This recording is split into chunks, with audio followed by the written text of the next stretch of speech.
Mahigit 12 milyong Pilipino ang may hypertension, batay sa 2021 Expanded National Nutrition Survey.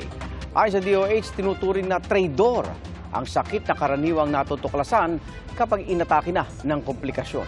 Saksi si Mark Salazar. 45 anyos si Milo Florendo ng mass stroke. Isang iglap na walang pinanggalingan dahil wala naman daw siyang nararamdaman. Walang bisyo, walang sigarilyo. Pag uwi ko lang, yun lang, init lang. Kasi nga parang heat stroke na yun. 2 dekada nang naka-maintenance medicine si Milo at natuto ng pakiramdaman ang kanyang katawan. Ito namang si Alan Landera, aksidente ring na-discovering hypertensive siya nung magpa-check up para sa ibang dahilan. Mataas ang cholesterol, tsaka high blood. Tsaka mataas konti ang sugar ko daw. Traidor na sakit daw ang hypertension ayon sa Department of Health dahil karaniwang nadidiskubre kapag inatake ka na ng komplikasyon gaya ng heart attack o stroke o kaya kidney failure. Pero minsan, may early warning ang alta presyon gaya ng pagkahilo, sakit ng ulo, panlalabo ng mata, palpitation at panghihina. Normal ang blood pressure mo pag ang BP mo is less than 120/80. Borderline, tinatawag natin kung ang BP is 120 to 139/80 to 89.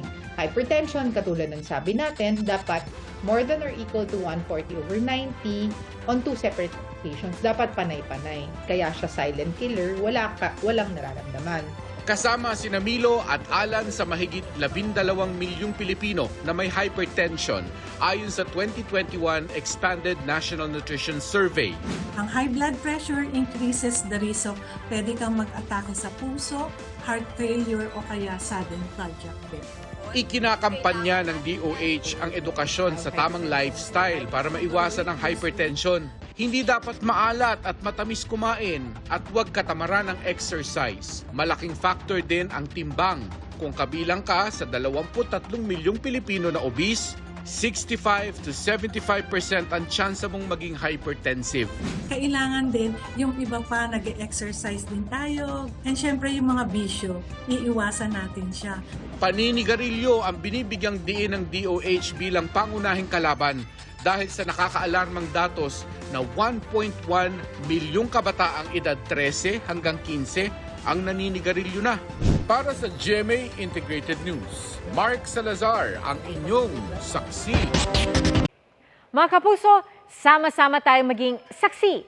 Mag-subscribe sa GMA Integrated News sa YouTube at para sa mga kapuso abroad, samahan niyo kami sa GMA Pinoy TV at sa www.gmanews.tv.